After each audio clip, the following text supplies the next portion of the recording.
Wow, the internet is awesome. I love the internet so much. Look at YouTube. YouTube is so good. YouTube has cat videos. YouTube has Minecraft tutorials. YouTube has Vine compilations. Oh my god! No, stop. YouTube isn't perfect. It has flaws. It isn't Jesus. Now, I've been on YouTube since 2009, and it's because of this that I've ran into some great and not so great content creators.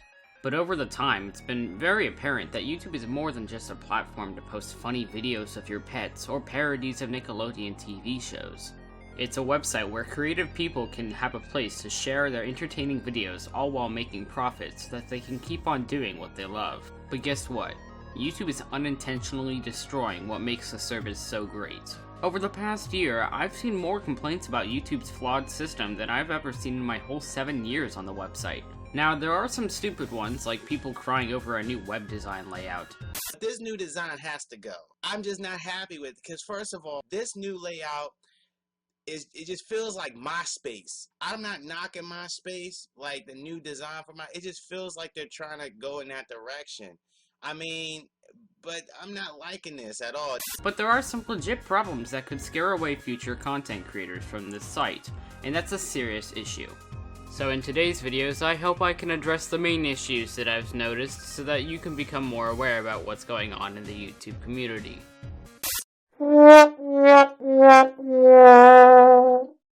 When you begin uploading on YouTube, you're supposed to read and follow the community guidelines. In my opinion, these rules are pretty straightforward, but for some reason, huge channels on YouTube have had a hard time following them. For example, this is a video by a channel called Prank Invasion. Correct me if I'm wrong, but I think it's safe to say that the following content is sexually provocative, and in turn violates the community guideline concerning sexual content. And it's not like YouTube didn't notice that this channel violated their own community guidelines. Prank Invasion has over 2.3 million subscribers, and yet nothing happens to him. But what's worse than that is that YouTube has falsely accused channels of breaking their own community guidelines. Earlier in the video, I showed you a screenshot of a video titled Why We Stopped Animating on YouTube. Out of curiosity, let's find out why this channel stopped uploading. My name is Michael, and my brother Carrie and I have been making animations for YouTube since the 4th grade. Google suspended our AdSense account almost 2 years ago to this day. We got an email saying that they've detected invalid activity. We didn't see it coming. They didn't tell us why. They just say that intentional violators can use this information to circumvent their detection systems, which makes sense, but it's completely useless to people who don't even know what they did. So we sent a number of appeals. We sent an appeal, got rejected. Another appeal, more information. We send them our web traffic, trying to prove that we didn't do anything wrong. How are you supposed to prove that? We were inactive for 2 months before March 2014. You can look online, and that's what we did. You can see that this is happening to people all the time. There's so many people who are facing the same issue. You can't talk to a human being. You try to sign up with a new account. They already know who you are. They tell you that your application doesn't meet the program criteria. You try to sign up for some other ad network, try to take advantage of the democracy of the internet, and you get pennies a month. We're banned from making money off the internet, and that's what it's come to, and we didn't do anything wrong. So right now, Carrie and I have to focus on our education, because YouTube videos and going to college, both of those take a lot of time, and the way things are going right now, going to college, focusing on that is looking more and more appealing. And the fact that we can build up 100 million views and not see a single cent in return really doesn't help. It's not anything that gives me any hope of making videos for a living in the future. On March 6, 2014, the day that our AdSense account got suspended, our main channel had 44 million views, our secondary channel had 1 million views. Now, today, the day that I'm filming this video, our main channel has 142 million views, our secondary channel has 16 million views. If you subtract those, find the difference.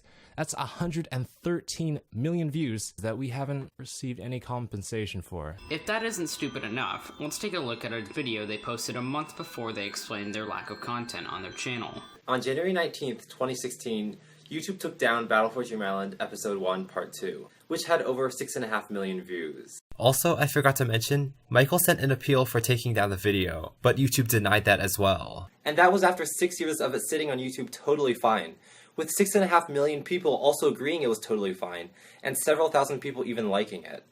What's funny is that, earlier the day it was taken down, I was actually watching a BFDI marathon in the background while I was doing my homework. I had no idea I would be one of the last people to watch Episode 1 Part 2 before it would go down. Now, here's the thing. When Michael first told me that BFDI 1 Part 2 went down, my first thought was, oh, an angry horde of fans got enough people to flag the video for it to be deleted. But I think it takes someone at YouTube to agree that the video violates some community guideline for the video to actually go down. So I'm guessing a real professional YouTube employee saw the video, agreed that it broke some rule, pressed the red button, and down it went. YouTube, of course, didn't tell us which rule we broke, so we're still in the dark. I still don't know what we did wrong. This baffles me. If you want to correct someone's behavior, shouldn't you tell them what they're doing wrong so they can fix it? If a kid steals candy, and you tell him to stop stealing candy, and you tell him why, he might stop stealing candy. But if he steals candy and 6 years later you slap him, he's gonna have no idea what he did wrong. Anyway, that's not the main point. I went through each of the 7 rules and tried to figure out which one we broke. Nudity and sexual content. No way. BFDI is pretty much as family friendly as it gets on YouTube. Violent or graphic content? No, unless you consider bubbles popping as a violent and gory death. And besides, there are so many incredibly violent animations on YouTube that don't get pulled down. Surely BFDI is fine in that aspect. Hateful content? Again, no. Unless you consider Snowball and Golf Ball's little quarrel hateful content. But again, so much worse is on YouTube, with real people instead of fictional characters, so BFDI should be fine. Spam, misleading metadata, and scams? There's nothing spammy about BFDI. You click there going for a fun cartoon, and you get a fun cartoon. It's plain and simple. Harmful and dangerous content? Again, no. Copyright. I realized if someone at YouTube saw BFDI and thought it was a TV show that was re-uploaded, they would take it down because of copyright. But no, we created this video, the animation, we created it all ourselves, and we spent 4 months on it too. And the quality of the animation is so bad, you should instantly be able to tell that it wasn't stolen from TV. Finally, threats. Again, no. So, instead of punishing a channel that revolves around making women look like pieces of meat, YouTube has decided to prevent 2 teens to continue to do what they love. And this isn't the only channel that's had issues with YouTube's flawed system. In fact, the next thing I'm going to be addressing is a huge problem that needs to be fixed ASAP. Fair use. What was designed to let content creators be able to express their thoughts is now being used to censor people on YouTube. Lovely. Instead of going in depth on a certain case of falsely accused victims of fair use, I'd rather spend this time showing you a quick montage that perfectly highlights how big of an issue this is. I worked really hard piecing it together, and I'm pretty proud of it as well, so I'm really excited to show it off. Get ready, set.